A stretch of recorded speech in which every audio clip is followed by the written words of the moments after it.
এবারে কালী পুজোর দিন আমরা সকালবেলা নৈহাটিতে বড় মার মন্দিরে চলে গেছিলাম। আর এবছরে মায়ের জন্য আমি একটা বেনারসি শাড়ি কিনেছিলাম, আর তানিয়া কিনেছিল মায়ের জন্য সোনার টিপ।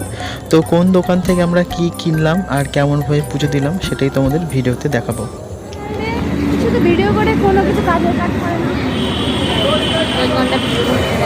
তো ভিডিওর প্রথমেই শুনে নিলে যে কেন আমি তোমাদের রেগুলার নিয়মিত ভিডিও দিতে পারি না। তো যাই হোক, এখন আমরা বড় মায়ের জন্য বেনারসি শাড়ি কিনতে যাচ্ছি কাঁচরাপাড়া। আর আমাদের ইচ্ছে ছিল যে কলকাতা থেকে শাড়িটা নিয়ে আসবো, কিন্তু টাইমের অভাবে আমরা কলকাতার যেতে পারিনি। আমরা কাঁচরাপাড়ার থেকে হঠাৎ করেই প্ল্যান হলো।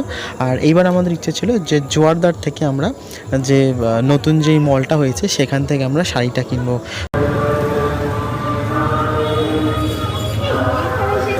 হ্যাঁ হ্যাঁ হ্যাঁ বলছিলাম।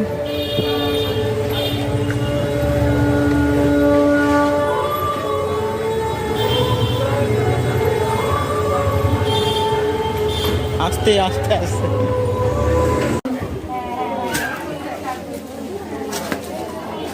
তো আমরা এখন ভেতরে ঢুকে গেছি। আর এই শাড়িটা আমার বারবার এইদিকে চোখ যাচ্ছিলো, শাড়িটা খুব সুন্দর ঝোলানো, যেই শাড়িটা দেখতে পাচ্ছ সেই বেনারসিটা খুব ভালো লাগছিল।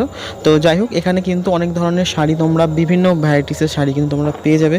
আর এখানে বেসিক্যালি আমরা দুটো শাড়ি নিয়েছিলাম, একটা বড় মায়ের জন্য যেটা আমি নিয়েছিলাম পিঙ্ক আর সবুজের মধ্যে, আরেক মায়ের জন্য সেটা তোমাদের পরে বলবো। সেই শাড়িটা তানিয়া নিয়েছিল সবুজ আর লালের মধ্যে। দুটো শাড়ি কিন্তু খুব সুন্দর ছিল, শাড়ি থেকে শুরু করে সালোয়ার থেকে শুরু করে সব কিছু কিন্তু তোমরা এখানে খুব সুন্দর পেয়ে যাবে। তো অবশ্যই একবার এই দোকানটা ভিজিট করো। আমরা যদিও বেশিটা ঘুরতে পারিনি, তো এই দুটো শাড়ি আমরা কিন্তু তাড়াতাড়ি করে নিয়ে বেরিয়ে পড়েছিলাম বলে আমরা আর বেশি কিছু কিন্তু তোমাদের দেখাতে পারলাম না।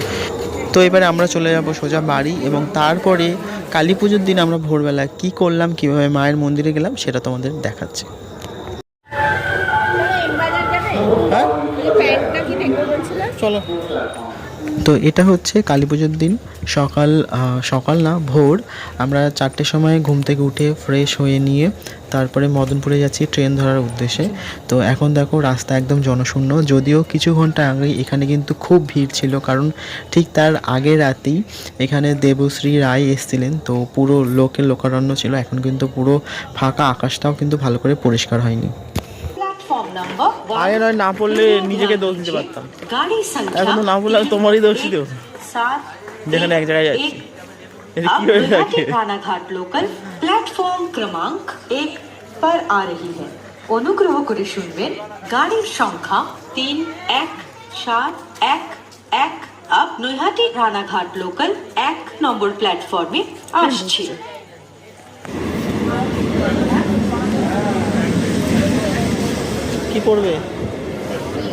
কি পড়বে এখানে?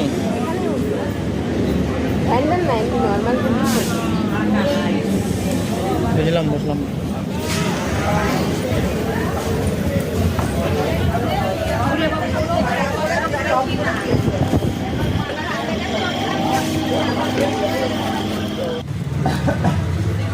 কি এক্সপিরিয়েন্স করলে আরো সকালবেলা আসতে হবে।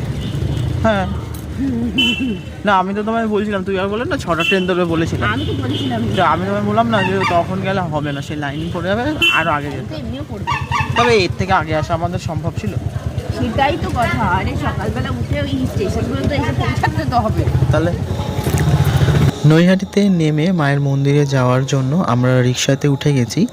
আর মায়ের মন্দিরের যে মেন রাস্তা স্টেশন থেকে নেমে আমরা কিন্তু সেই রাস্তা দিয়ে যাচ্ছি না, আমরা তার পাশের রাস্তা দিয়ে যাচ্ছি। আর সকালবেলায় দেখো কতটা ভিড়, তখন হয়তো 6টা মতো বেজেছে কি বাজেনি, তখনই দেখো এত ভিড়। তো এবার এই জায়গাটায় দাঁড়িয়ে আমরা বুঝতেই পারছিলাম না যে কোন রাস্তাটা বা কোন লাইনটা কোন দিকে যাচ্ছে। তো সেই জন্য আমরা খুব কনফিউজ ছিলাম। তো প্রথমে খুব এই দিক সেদিক ঘুরেছি, লোককে জিজ্ঞাসা করেছি, অ্যাকচুয়ালি কেউই ঠিকঠাক করে বলতে পারছিল না। আর আমরা কোনো দিন মায়ের পুজোর দিন সকালবেলা এরকমভাবে আসিনি, তো সেই জন্য আমরা এটা জানি না যে এটা কি প্রসেসে হয়। তো এখানে এসে যাই হোক একজন ভদ্রলোক, আমরা যখন এরকম ঘোরাঘুরি করছিলাম উনি তখন নিজেই যেচে এসে বললেন যে আমি তোমাদের একটা শর্টকাট রাস্তা দেখাচ্ছি, সেখান দিয়ে যাও, তাড়াতাড়ি পুজো হয়ে যাবে। তো আমরা সেই জন্য শর্টকাট রাস্তা দিয়ে ওনার পেছন পেছন চলে এসেছি। আর এখানে আমরা শাড়ি আর যে ডালা ছিল আর তানিয়া যে মায়ের জন্য যে সোনার টিপটা নিয়ে এসেছিলো সেটা আমরা দিয়ে দিয়েছি। আর প্রচণ্ড ভিড় ছিল লাইনে দাঁড়িয়ে। এখানে যারা মিষ্টি, শাড়ি বা আরও যেসব পুজোর সামগ্রী যেগুলো সেইগুলো এই দাদাটা কালেক্ট করছিল। আর যখন পুজো হবে এই ফলগুলো, এই মিষ্টিগুলো কিন্তু তখন পুজোর সময় দিয়ে দেওয়া হবে। আর আমাদের এখান থেকে কুপনও দিয়ে দিয়েছিল পরের দিন সকালবেলা প্রসাদ নেওয়ার জন্য। তো যাই হোক, মায়ের মুখটা দূর থেকেই তুললাম, সামনাসামনি যেতে পারিনি।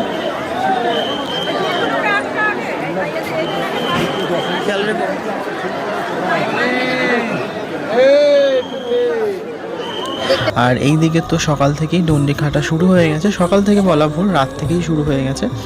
তো এটা একটা অন্যরকম এক্সপিরিয়েন্স। কোনো দিন পুজোর দিন সকালবেলা আমরা যাইনি, কেউই যাইনি দুজনের মধ্যে। তো আমরা প্রথমবার এরকম সকালবেলা বড়মার মন্দিরে গেলাম। তো দুজনের কাছেই ব্যাপারটা খুব নতুন আর একটা অন্যরকম এক্সপিরিয়েন্স।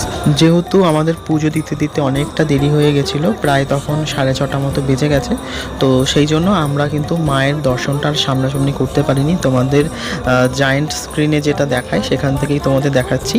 আর মায়ের পাশ থেকে যে ছবিটা, মায়ের পুজোর দিনের যে মূর্তির ছবিটা, সেটা তোমাদের আগেই শেয়ার করেছি।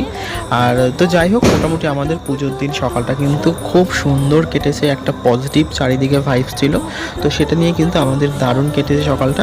তোমরা যদি কোনো দিন বড়মার মন্দিরে পুজো দিতে আসতে চাও কালী পুজোর দিন, তাহলে কিন্তু তোমরা অনেক সকালে আসার চেষ্টা করবে, তাহলে কিন্তু মন দিয়ে পুজোটা দিতে পারবে। যাই হোক, ভিডিওটা কেমন লাগলো অবশ্যই কমেন্ট করে জানিও। বড়মা সবার মঙ্গল করুক আর বড়মা নিজেও ভালো থাকুক। জয় বড়মা।